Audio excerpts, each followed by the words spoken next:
నమస్తే, మీరు చూస్తున్నారు ఆచార్య టీవీ. నా పేరు వెంకట్. ఈరోజు మనం చిల్కానగర్ డివిజన్లో ఉన్నాం. చిల్కానగర్ డివిజన్లో జరిగిన అభివృద్ధి ఏంది, ఇప్పుడు జరగబోయే అభివృద్ధి ఏంది, గత 10 సంవత్సరాల నుంచి బీఆర్ఎస్ ప్రభుత్వం ఇక్కడ చేసింది ఏముంది, ఇప్పుడు కాంగ్రెస్ ప్రభుత్వం వచ్చి 2 సంవత్సరాలు అయిపోతుంది, ఇప్పుడు జరిగిన అభివృద్ధి ఏంటి, రేపు చిల్కానగర్ ప్రజలకు సంబంధించిన ఓటర్ నాడి ఎటుండబోతుందో, ఇదే విషయంపై మనం మాట్లాడడానికి Manchala Raghu, Chilkanagar division working president గారు మనతో పాటు ఉన్నారు. మనం అడిగి తెలుసుకుందాం. నమస్తే అన్న. ఆచార్య టీవీ ప్రేక్షకుల దేవుళ్ళకి అందరికీ నా నమస్కారం. నా పేరు మంచాల రఘు అన్న. చిలకనగర్ డివిజన్ కాంగ్రెస్ పార్టీ నుండి వర్కింగ్ ప్రెసిడెంట్. నేను చిలకనగర్లోనే పుట్టి పెరిగిందన్న. అన్న, అయితే మీరు మీ ప్రస్తావన ఈ కాంగ్రెస్ పార్టీలో ఎన్ని సంవత్సరాల నుంచి కొనసాగుతున్నారు, మీ కుటుంబ నేపథ్యం ఏంటి? మా నాన్నగారు కూడా కాంగ్రెస్ పార్టీలోనే ఉన్నారన్న. మా నాన్నగారి నుండి మేము కాంగ్రెస్ పార్టీ. నేను కూడా గత 20 సంవత్సరాల పైగా కాంగ్రెస్ పార్టీలోనే ఉన్నానన్న. ఇప్పుడు Chilakanagar Congress party division working president గా పనిచేస్తున్నాను. ముఖ్యంగా చిల్కానగర్లో ఉన్న సమస్యలు చాలా ఉన్నాయి. కాలువలకు అనుకోండి, లేకపోతే ఇంకా వేరే వేరే ఇతరత్ర రోడ్ సమస్య అనుకోండి, లేకపోతే ఈ బస్తీలలో కూడా రోడ్ల సమస్య ఎప్పటి నుంచో ఉంది, దోమల సమస్య అనుకోండి. అవునన్న. ఇవన్నిటి గురించి ఇంతకు ముందు గత పాలకులు బీఆర్ఎస్ ప్రభుత్వం ఉన్న కార్పొరేటర్ కానీ వీళ్ళు ఏ విధంగా చేశారు, ఇప్పుడు అభివృద్ధి చిల్కానగర్లో ఏ విధంగా ఉంది అన్న? చిలకనగర్ డివిజన్లో వచ్చేసి ఈ రోజు కూడా ఎక్కడ కూడా రోడ్లు సరిగ్గా లేవన్న. మాకు వాటర్ ప్రాబ్లం ఉన్నది చిలకనగర్లో, అట్లనే డ్రైనేజ్ ప్రాబ్లం ఉంది, ఓపెన్ నాలలే కూడా ప్రాబ్లం ఉందన్న. వర్షం పడితే ఏదైతే మన ఇది కమిటీ హాల్ ఉందో, చిలకనగర్ కమిటీ హాల్ పక్క లైన్ లో ఈ రోజు కూడా వర్షం పడితే అక్కడ మొత్తం నీళ్ళన్నీ చేరిపోతాయి అన్న. దానికోసము మాజీ కార్పొరేటర్ కి ఎన్నో సార్లు చెప్పడం జరిగింది. ఇదిగో చేస్తున్నాము, అదిగో చేస్తున్నాము అని చెప్పి మాటలు తప్ప చేసింది ఏమి లేదన్న. ఇప్పుడు మొన్న రీసెంట్ గా మీరు చూసే ఉంటారు అందరు, 112 కోట్లతోటి చిలకనగర్ అభివృద్ధి చేసిన అని చెప్పి ఒకసారి రమ్మని చెప్పండి అన్న. ఏం అభివృద్ధి చేసిండో చూపిద్దాము, అడుగుదాము. ఇప్పుడు మాకు ఈ చిలకనగర్ నుండి ఉప్పల్ మెయిన్ రోడ్ ఇదే 1.5 year 2 years బ్యాక్ ఇదే బన్నాల ప్రవీణ్ గారు చెప్పినారన్న, 2 కోట్ల రూపాయలు శాంక్షన్ అయ్యింది, రోడ్ వేయించేసా అని చెప్పి. ఈ రోజు కూడా మీరు చూడండి అన్న, రోడ్డు మీద మనము బండి తీసుకొని వెళ్ళే పరిస్థితి లేదు. ఎక్కడ చూసినా గుంతలు. ఇప్పుడు స్కూల్ టైంలో కానివ్వండి, ఈవినింగ్ టైంలో కానివ్వండి, విపరీతమైన ట్రాఫిక్ జామ్ అయిపోతుంది. యాక్సిడెంట్లు, చాలా వరకు యాక్సిడెంట్లు జరిగినవి ఉన్నాయి, ప్రాణాలు కోల్పోయినవి కూడా ఉన్నాయి అన్న. అట్లనే మనకి బీఆర్ఎస్ ప్రభుత్వం ఉన్నప్పుడు ఏదైతే శ్మశాన వాటికలు ఉన్నాయో డెవలప్మెంట్ చేసిందన్న. ఇక్కడ స్థానికంగా మా కార్పొరేటర్ స్థానికంగా కూడా కాదు, బీరప్పగడ్డ నుండి ఉన్నాయని మొదలు, తర్వాత ఇప్పుడు ఈయన కూడా బీరప్పగడ్డ నుండి ఉన్నాడు. ఏదైతే శ్మశాన వాటికని డెవలప్ చేస్తా అని చెప్పి నమూనా పేపర్లు చూపించినాడు. ఇదిగో 3 కోట్ల రూపాయలు శాంక్షన్ అయిపోయింది, నేను చేసేస్తున్నా అని చెప్పి. ఒక మనిషి పుట్టినాకన్నా లాస్ట్ వైకుంఠ దహనమే. అక్కడ చూసి అన్న కనీసం వసతులు ఏవి కూడా లేవు అక్కడ. అంటే ఇప్పుడు వైకుంఠధామం సంబంధించిన పనులు కొంచెం స్టార్ట్ అయినట్టున్నాయి, అభివృద్ధి ఆడ రాళ్ళు తీసి బయట వేయడం కానీ అట్లాంటి పనులు వర్క్ చేస్తున్నట్టున్నారు. అవునన్న. యాక్చువల్ గా మా ప్రభుత్వం వచ్చిన తర్వాత మా రేవంత్ రెడ్డి అన్న సహకారంతో, మా ఎంపీఆర్ పరమేశ్వర్ రెడ్డి అన్న చొరవతోనే ఆ వర్క్ కూడా స్టార్ట్ అయిందన్న. వాళ్ళు చేసింది ఏం లేదు. దానికోసం కూడా మేము మా ఇన్ఛార్జికి తెలియజేయడం జరిగినది. ఆయన సానుకూలంగా స్పందించి దాన్ని ఇమ్మీడియట్ గా వర్క్ స్టార్ట్ కావాలని ఏమేం ప్రాసెస్ ఉందో దాన్ని అన్ని చేసిన తర్వాతనే వర్క్ స్టార్ట్ అయిందని. ఇలా వాళ్ళు చెప్తారు మేమే స్టార్ట్ చేసినాము, మేమే పని స్టార్ట్ చేసినామని. 50 లక్షలతో శాంక్షన్ అయిందన్న. 50 లక్షలతోటి ఏం పని చేసిండో అక్కడికి వెళ్తే మనకు కనిపిస్తున్నా. కనీసం ఆడ ఒక ట్యాప్ కూడా ఉండదన్న. ఎవరన్నా చనిపోతే బయటకు వెళ్ళి తీసుకొచ్చుకొని డ్రమ్లలో నింపుకోవాలి, లేదా ఏమన్నా తెప్పించుకొని ట్యాంకర్లు ఏమన్నా తెప్పించుకొని అక్కడ పని చేసుకోవటం జరుగుతుందన్న. చాలా అన్యాయం అన్నది, చాలా ఘోరం అది. అయితే ఇప్పుడు అదే కావచ్చు, శ్మశాన వాటికనే కావచ్చు, చిలకనగర్ చెరువే కావచ్చు, అటు హెచ్ఎండికి చిలకనగర్ మధ్యలో ఉండే చెరువే కావచ్చు, లేకపోతే ఈ కల్వట్ కావచ్చు, నాయంలో అయిన బ్రిడ్జి కానీ, కల్వట్ దగ్గర అక్కడ వేసే బ్రిడ్జి కానీ, ఇక్కడ నుంచి ఇమ్మీడియట్గా మా పార్టీ అధికారంలో ఉన్నప్పుడు వచ్చిన ఫండ్ను కూడా కాంగ్రెస్ వచ్చిన తర్వాత కావలసుకొని కొంచెం జాప్యం జరిగింది, అది వాళ్ళ ఆయాంలో చేసుకోవడానికి అది బ్రేక్ వేసారు అనే ఒక మాట కూడా వస్తున్నది. దాని గురించి మీరు ఏమంటారు? డెఫినెట్ గా యాక్చువల్గా ఏదైతే హెచ్ఎంటి నగర్ చెరువుకి బ్యాక్ సైడ్ చిల్క నగర్ ఉందో అక్కడ గుర్రపిటెక్కు చాలా విపరీతంగా పెరిగిపోయిందన్న. వీళ్ళు అధికారంలో ఉండి బీఆర్ఎస్ నాయకులు అక్కడ ఏదైతే సాయిధన్ శేఖర్ కానివ్వండి, ఇక్కడ ఏదైతే బన్నాల గీత గారు కానివ్వండి, వాళ్ళు దాన్ని పట్టించుకున్న పాపన్న పోలేదన్న. వాళ్ళు అదే చేయించుంటే ఈ రోజు ఇంత ఇబ్బంది కాకపోయాడు. ఇప్పుడు కాంట్రాక్టర్ లేడు, అయినా కూడా మా పార్టీ నుండి అక్కడ వైపు డివిజన్ నుండి కూడా వర్క్ చేయించినారన్న. ఇంతకు మొదలు మొన్న మా ఇన్ఛార్జ్ అయినటువంటి మందముల పరమేశ్వర రెడ్డి అన్న గారికి రేవంత్ రెడ్డి గారి దగ్గరికి వెళ్ళి మెమోరాండం ఇచ్చేయడం జరిగిందన్న. 30 కోట్ల రూపాయలు శాంక్షన్ అయ్యింది. ఏదైతే బతుకమ్మ గుంట ఎట్లయితే అక్కడ డెవలప్మెంట్ చేసినారో, ఇప్పుడు ఏదైతే మన ఉప్పల్ నల్ల చెరువుల డెవలప్మెంట్ అవుతుందో అదే విధంగా మన హెచ్ఎంటి చెరువు కూడా సుందరీకరణకి జరుగుతుందన్న. అది కూడా తొందరలోనే పని అవుతుంది. అట్లనే ఏదైతే కల్వర్ట్ ఉందో మనం ఉప్పల్కి వెళ్ళేదారి, దానికి కూడా ప్రతిసారి ఏదో ఒకటి జరుగుతున్నదన్న. ఎందుకంటే వీళ్ళు సరైన ప్రిపరేషన్ లేక దానికి సరైన ప్రణాళిక చేయకుండా ప్రతి 6 నెలలకు ఒకసారి ఉప్పల్కి వెళ్ళాలంటే మాకేదో ఒక ప్రాబ్లం అన్న. మేము ఇదంతా చుట్టూ తిరిగి వెళ్ళాలి, లేదంటే బోడుప్పల్కి వెళ్ళి ఉప్పల్కి వెళ్ళాలి. మాకు చాలా ఇబ్బంది జరిగిందన్న. ఇప్పుడు ఏదైతే మా ప్రభుత్వం ఉన్నదో, రేపు జిహెచ్ఎంసి కార్పొరేషన్ల మా కార్పొరేటర్ డెఫినెట్ గా గెలుస్తారన్న. చిలకనార్ గడ్డ పైన కాంగ్రెస్ పార్టీ జెండా ఎగురుతుంది.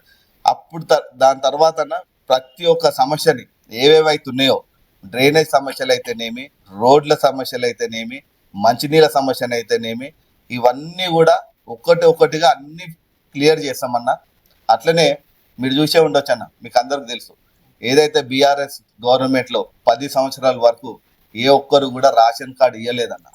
మా రేవంత్ రెడ్డి అన్న వచ్చిన తర్వాతనే రేషన్ కార్డులు ఇప్పుడు ప్రతి ఒక్కరికి ఎవరైతే అర్హులు ఉన్నారో వాళ్ళందరూ కూడా రేషన్ కార్డులు వచ్చినాయి అన్న. ఇదే విషయం వస్తే చిల్కానగర్ డివిజన్ పక్కన పెడితే కాంగ్రెస్ ప్రభుత్వం వచ్చిన తర్వాత ఏ 6 గ్యారెంటీలు మెయిన్ గా అని చెప్పేసి మిగతా హామీలు కూడా ఉన్నాయి. 6 గ్యారెంటీలు తప్పనిసరిగా ఈ నిత్యంగా మనకు ప్రజలకు అవసరపడేటి అవి ఇంప్లిమెంట్ చేస్తామన్న దాంట్లో ఉచిత బస్సు, ఒక రేషన్ కార్డు తప్ప ఇంతవరకు ఏ మూమెంట్ జరగలేదని చెప్పేసి అంటారు. దాని గురించి మీరు ఏమంటారు? అది మీ అందరికి తెలుసన్న అవాస్తవము.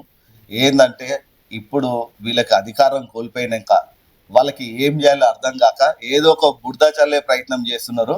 ప్రజలు ఎవ్వరు కూడా నమ్మే పరిస్థితులు లేరన్న. ఎందుకంటే ఎప్పుడైతే అధికారంలోకి రాగానే ఇమ్మీడియట్ గా బస్సు ఫ్రీ చేసినారన్న. ఈ రోజు ఒక మహిళ ఉద్యోగం చేసేనైతేనేమి, పేరెంట్స్ ని కలవడానికి వెళ్ళేనైతేనేమి, అందరూ కూడా సంతోషంగా బస్సుని ఉపయోగించుకుంటున్నారన్న. అదొకటి జరిగింది. రేషన్ కార్డులు కూడా ఇవ్వటం జరిగిందన్న. వేలాది రేషన్ కార్డులు వచ్చినాయి. ఈ సన్న బియ్యం ఇంతకుముందు ఏముండన్న, మనం రేషన్ షాప్లోకి వెళ్ళి సన్న బియ్యం తీసుకొచ్చుకుంటే అవి బ్యాగ్ తీసుకొచ్చి బయట పెడుతుండే, ఎవరికన్నా అమ్మేస్తుండే. కానీ ఈ రోజు ఏదైతే పెద్దవాళ్ళు గొప్పవాళ్ళు తింటున్నారో సన్న బియ్యం, ప్రతి ఒక్కరు కూడా అవి వస్తున్నాయి అన్న. అందరూ కూడా తింటున్నామన్న, ఇవాళ సన్న బియ్యమే తింటున్నామన్న. అదే విధంగా 6 గ్యారెంటీలకు వస్తే కరెంట్ బిల్ అన్న, అర్హులైన అందరికి కూడా కరెంట్ బిల్లు 200 యూనిట్ల వరకు ఫ్రీ వస్తుంది కదన్న. ఇప్పుడు ఏదైతే మైనార్టీ వాళ్ళకు ఉన్నారో వాళ్ళకి కుట్టు మిషన్లు ఇవ్వటం జరిగింది, 50,000 ఇవ్వటం జరిగింది, రైతు బంధువు ఇవ్వటం జరిగింది, ఆరోగ్యశ్రీ 5 లక్షలు ఉండే అన్న. రేవంత్ రెడ్డి అన్న వచ్చిన తర్వాత 10 లక్షలు. ఇవాళ పేదవాళ్ళ అట్లాంటిది ఎక్కడన్నా హాస్పిటల్లో చూపించుకునేకే సౌకర్యం కల్పించినారు కదన్న. ఇంకా ఉన్నాయన్న, అవి కూడా 1 by 1 ఒకటి తర్వాత ఒకటి డెఫినెట్ గా వస్తుందన్న. మామూలని ప్రజలు నమ్మినారు కాబట్టి మొన్న మీరు మున్సిపల్ ఎలక్షన్లలో చూసినారన్న ఏ విధంగా అయితే ఫలితాలు వచ్చినాయో, అదే విధంగా ఈసారి జిహెచ్ఎంసీలో కూడా అంతకన్నా బ్రహ్మాండమైన మెజార్టీ తోటి కాంగ్రెస్ పార్టీ అత్యంతంగా మెజార్టీ తోటి గెలుస్తుందన్న రాబోయే రోజులలో. అంటే చిల్కనగర్ డివిజన్కి వచ్చేసరికి మీరు ఏదైతే అంటున్నారో మెజార్టీతో గెలుస్తుంది జిహెచ్ఎంసీ కూడా. చిల్కానగర్ డివిజన్కి వచ్చేసి ఉప్పల్ కాన్స్టిట్యున్సీకి వచ్చేసి ఎమ్మెల్యే స్థానికంగా MLA BRS MLA Congress party incharge Mandamula Parameshwara Reddy గారి దమ్ము సరిపోదు. లాస్ట్ టైం కార్పొరేటర్ కూడా బీఆర్ఎస్ఏ, ఇక్కడ నుంచి బీఆర్ఎస్ హవా, ఇక్కడ నుంచి మొత్తం కాపరా వరకు కూడా బీఆర్ఎస్ కార్పొరేటర్లు గెలిచారు. ఇప్పుడు కూడా ఆ విధంగానే ఉంటది, ఏ మాత్రం మా బీఆర్ఎస్ హవా తగ్గదు అని అంటున్నారు. దాని గురించి మీరు ఏమంటారు? అన్న ఒక్కటన్నా, ఇప్పుడు మా ఇన్ఛార్జ్ వచ్చేసి మందముల పరమేశ్వర రెడ్డి అన్న. ఇదే ఉప్పల్ కాన్స్టిట్యున్సీలో ఏదైతే బండారు లక్ష్మారెడ్డి గారు ఉన్నారో ఆయన ఎమ్మెల్యే అని చెప్పి ఎవరు గుర్తుపడతారన్న? ఎవరికి తెలియదన్న. మా పరమేశ్వర్ రెడ్డి అన్న ప్రజల తీర్పుని స్వీకరిస్తూ ఆయన ఈ రోజు ప్రజాప్రభుత్వం వచ్చిన తర్వాత ప్రజాపాలనలో భాగంగాన ప్రతిరోజు ఇంటికి వేలాది మంది వచ్చి వాళ్ళ సమస్యలు ఏదైతుందో ఒక్కటొక్కటిగా తీరుస్తున్నారన్న. మీరు చూడండి, కాకపోతే రోజు పొద్దున 8 గంటల నుండి 9 గంటల వరకు వందలాది మంది వచ్చి వాళ్ళ సమస్యలు చెప్పుకొని వాళ్ళ సమస్యలు తీర్పించుకుంటున్నారన్న. ఇదే నిదర్శనం అన్న. దానికి మేము సపరేట్గా పోయి మేము గెలవలేదని కాదన్న. సరే, మాకు ప్రజలు ఈసారి అట్లా తీర్పిచ్చినారు. నెక్స్ట్ టైం ఉంది కదన్న. ఇప్పుడు ఈ జిహెచ్ఎంసీ ఎలక్షన్లలో కూడా తెలిసిపోతుంది ఏంటిదన్న. ఈ బీఆర్ఎస్ పార్టీ వాళ్ళు ఎవరు ఏడ పని చేసిరన్న నియోజకవర్గం మొత్తంలో ఎక్కడ డెవలప్మెంట్ ఉన్నదన్న. ఇదే మా మందముల పరమేశ్వర్ రెడ్డి అన్న నల్ల చెరువుకి అయితేనేమి, ఇప్పుడు ఎలివేట్ కారిడార్ దానికైతేనేమి, ప్రతి దానికన్నా మీరు చూడండి ఎన్ని వేల కోట్ల రూపాయలు శాంక్షన్ చేయించినారు. డెఫినెట్గా ఈ జిహెచ్ఎంసీలా మా కాంగ్రెస్ పార్టీ జెండా డెఫినెట్గా ఎగురుతుందన్న. చిల్కానగర్ డివిజన్కి వచ్చేసరికి కొంతవరకు యూత్ బీజేపీకి కూడా కొంచెం అనుకూలంగా ఉన్నది, బీజేపీ పార్టీ కూడా కొంచెం బలంగానే ఉంది అని ఒక మాట వినిపిస్తుంది. దాని గురించి మీరు ఏమంటారు? బీజేపీ పార్టీది ఏం లేదన్న. కనీసం వాళ్ళు ఇవాళ స్థానికంగా ఎమ్మెల్యే లేడు. ఎంపీ ఉన్నది ఎవరన్నా? ఈటల రాజేందర్ గారు ఉన్నారు కదన్నా. కనీసం వాళ్ళు ఒక ఫండ్ తెప్పించుకొని ఒక చిన్న పని ఏడ చేసిండ్రో చూపిమని చెప్పండి అన్న. నియోజకవర్గం మొత్తంలో ఏడన్నా ఒక చిన్న డెవలప్మెంట్. ఇదే మా రేవంత్ రెడ్డి అన్న ఎంపీ ఉన్నప్పుడు ప్రతి ఒక్క సమస్య ఆయనకు తెలుసన్న. ప్రతి ఒక్క సమస్యని చిన్న చిన్నగా ఒకటి చేసుకుంటూ వచ్చినాం. మీరు చూడండి, కాకపోతే మా ప్రభుత్వం లేకుండా ఆ రోజు బీఆర్ఎస్ ప్రభుత్వం ఉన్నా కూడా రేవంత్ రెడ్డి అన్న తోటి పనులు చేసుకున్నాం మేము. ఈ రోజు వీళ్ళని చెప్పాలన్నా ఏమైనా పనులు చేసినారా? వీళ్ళు ఏం పనులు చేయరు. కానీ ఎదుటోళ్ళు ఉన్న పైన ఓ బురద జల్లే ప్రయత్నం తప్ప వాళ్ళది ఏం లేదన్న. ఏది ఉన్నా రేపు వచ్చేది కాంగ్రెసే, చేసేది కూడా కాంగ్రెస్ అన్న. ఇవాళ ఇందిరమ్మ ఇండ్లు కూడా వచ్చినాయి, మీకు కూడా తెలుసు అన్న. ఇందిరమ్మ ఇండ్లు వచ్చినాయి. ప్రతి ఒక్కటి అన్న ఏదైతే వాగ్దానం ఇచ్చిండ్రో ఒక్కటి డెఫినెట్గా చేసి చూపిస్తుంది అన్న పార్టీ. అంటే ఇంతకుముందు చిల్కానగర్ బీరపగడ్డ కమాండ్ ఉండే, అవును, ఇప్పుడు డివైడ్ అయిపోయింది చిల్కానగర్ డివిజన్. ఇప్పుడు కార్పొరేటర్గా చిల్కానగర్ డివిజన్లో టికెట్ ఎవరికి వస్తుందని ఆశిస్తారు అన్న? అది ఎవరికి వచ్చినా పర్లేదన్న. అది మా మందముల పరమేశ్వర రెడ్డి అన్న చూసుకుంటాడు. అది మాకు ఎవరికి వచ్చినా అందరం కలిసికట్టుగా పని చేసుకొని ఖచ్చితంగా మా పార్టీని గెలిపించుకుంటామన్నా. చిల్కానగర్ డివిజన్లో బీజేపీ హవా కానీ టీఆర్ఎస్ హవా కానీ ఉండదని అంటారా? ఏం లేదన్న. వాళ్ళు చేసింది ఏముందన్న ఉండనికే. వాళ్ళకి ఛాన్స్ ఇచ్చినారు పబ్లిక్. వాళ్ళు దాన్ని ఎంతవరకు ఏం పని చేసినారో అందరు చూస్తున్నారు. ఇప్పుడు మారిపోయిందన్న సిచ్యువేషన్. 100% కాంగ్రెస్ పార్టీ వస్తుందన్న. చివరగా మీరు ఈ కాంగ్రెస్ పార్టీ తరపు నుంచి మీరు ఒక డివిజన్ వర్కింగ్ ప్రెసిడెంట్గా ప్రజానికానికి, చిల్కానగర్ యొక్క ప్రజానికానికి మీరు ఏం చెప్తారు? చిల్కానగర్ ప్రజానికి ఒకటే అన్న చెప్పేది, అభివృద్ధి కావాలంటే, అభివృద్ధి చేసుకోవాలంటే మన కాంగ్రెస్ పార్టీ మనకు చిల్కానగర్లో డ్రైనేజ్ వ్యవస్థ కానివ్వండి, నాలాలు కానివ్వండి, ఏదైతే మంచినీళ్ళు ఉన్నదో అందులో కూడా డ్రైనేజ్ వాటర్ కలిసి ఉన్నది, ఇదొకటి.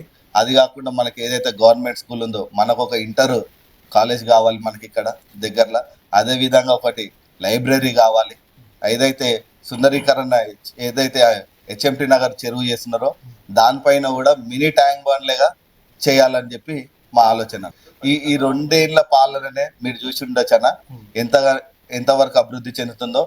అదే విధంగా ఇంకా ప్రజలకి ఏమేం కావాలో అన్ని కూడా మా రేవంత్ రెడ్డి అన్న పాలన మంచిగా చేస్తుంది అన్న. డెఫినెట్గా.